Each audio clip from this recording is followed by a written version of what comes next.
This is Sam Bankman-Fried. If you don't know him, what if I tell you he graduated from MIT with a degree in physics and a minor in mathematics, worked in Wall Street, found one of the biggest cryptocurrency exchanges, and dedicated himself in so-called effective altruism? Will you trust him and trade your cryptocurrency in this exchange? So this is still him, arrested in the Bahamas for what US prosecutors allege is one of the greatest financial crimes in history, and was the CEO when the exchange FTX suddenly fell, owing more than 1 million people billions of dollars. FTX has been dead for half a year with a missing $8 billion, but recently it is seeking for a path to relaunch its exchange business. What is the story behind and what are the implications? Hi, Erickson here. Welcome to a new episode of TechBites. In this video, we will talk about the FTX relaunch and the cryptocurrency beyond. At the very beginning, cryptocurrency was created based on the idealism of a digital coin secured by clever code rather than a central bank or national power. In short, decentralized. Exchanges have claimed themselves as safe and easy places to buy and sell cryptocurrency, but many of them, including FTX,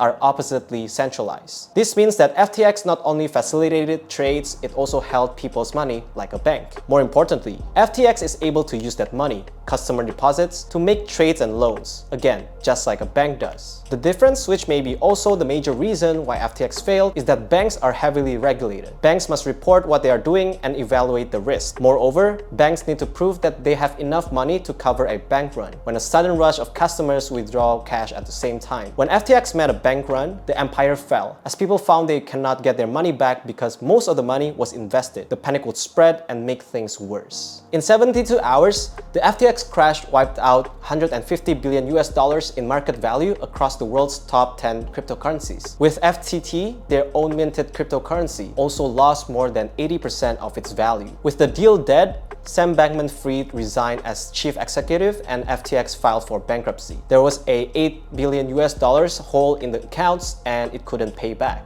Other crypto firms and exchanges have also been forced to close their doors as the already turbulent market shakes in the wake of the crash. The newly appointed CEO, John J. Ray III, who took office when FTX filed for bankruptcy, confirmed that the company has begun the process of reaching out to stakeholders for the relaunch of the FTX.com exchange. The restart plan offers some hope, as it generally provides better outcomes compared to liquidation. Boosted by the latest news, FTX native token FTT gained about 15% on 30th of June to hit the 9-week high of $2.38. FTX continues to strive towards getting its operations back on track, but in an environment where global scrutiny on the cryptocurrency industry is growing. With numerous international regulators and legal entities stepping up to their supervision on this category of assets, the pressure is escalating. Hong Kong, for example, introduced a new licensing scheme that allows retail investors trading and started to include virtual asset service providers in the same legislation governing traditional financial institutions. Canada also expanded the rules towards these exchange platforms, especially the centralized ones. Particularly aimed at the FTX case, the intensified rules include the segregation between assets, custodian, and the trading business, as well as the forbidding providing leverage and margin to clients. The collapse of a major player such as FTX has shaken confidence in the volatile market already in trouble. In the weeks since FTX went under, its great rival Binance has also faced heavy customer withdrawals. As digital currency integrates more into the regular financial system, the FTX scandal proves the case for regulation. Centralized exchanges often escape licensing requirements that bind traditional platforms because they don't meet out-of-date definitions. Some experts even believe we do not need centralized exchanges, as they say,